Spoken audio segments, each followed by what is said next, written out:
ऐसे हमारे बुजुर्ग भाई बहन जो 60 वर्ष के हो गए हैं, पेंशन लेने के हकदार हैं, और हमने जैसी अपनी योजना से सब लोगों को उनके घर जाकर अपने सरकारी किसी भी अधिकारी कर्मचारी को भेज करके पूछवाया कि आप ये ओल्ड एज पेंशन लेना चाहते हैं तो इस पत्र पर हस्ताक्षर करिए।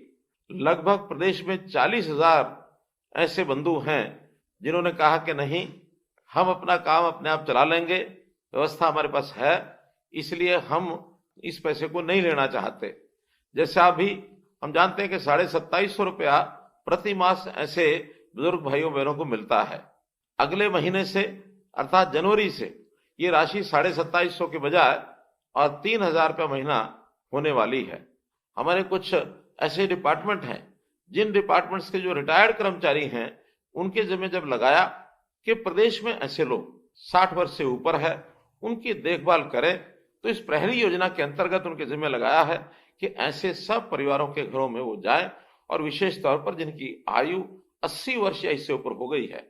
80 वर्ष से ऊपर के आयु के ऐसे लगभग 3,30,000 बुजुर्ग हरियाणा प्रांत में हैं।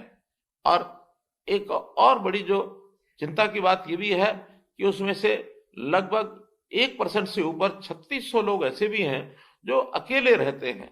उनके परिवार के अंदर इस प्रकार की सहायता करने वाला व्यक्ति या तो होगा नहीं, या किसी कारण से उनकी देखभाल करने में हिचकिचाते होंगे, वो अकेले रहते हैं। अकेले रहने में कितनी असुविधा होती होगी, हमने भी ये विचार करके और ऐसे 3,600 लोगों के लिए एक व्यवस्था बनाई है। सेवा आश्रम इस नाते से बनाया जाए तो वरिष्ठ नागरिक सेवा आश्रम, इस योजना को बनाने का हमने आह्वान किया है। अपने सरकार की ओर से इस काम को शुरू भी कर दिया गया है। रेवाड़ी में एक ऐसा आश्रम खोला जा चुका है, करनाल में निर्माणाधीन है, और अन्य 14 जिलों में इसके लिए भूमि भी और ले ली गई है। आज मुझे एक और मन में जो विचार आता है आपके सामने रखता हूं कि जैसे 40,000 लोग आप लोगों ने इस पेंशन का त्याग किया है, 3,000 रुपया जैसा अगले महीने से शुरू हो जाएगी, अगर हिसाब लगाते हैं तो प्रति मास 12 करोड़ रुपया ये बनता है, साल में लगभग 100 करोड़ रुपया बनता है।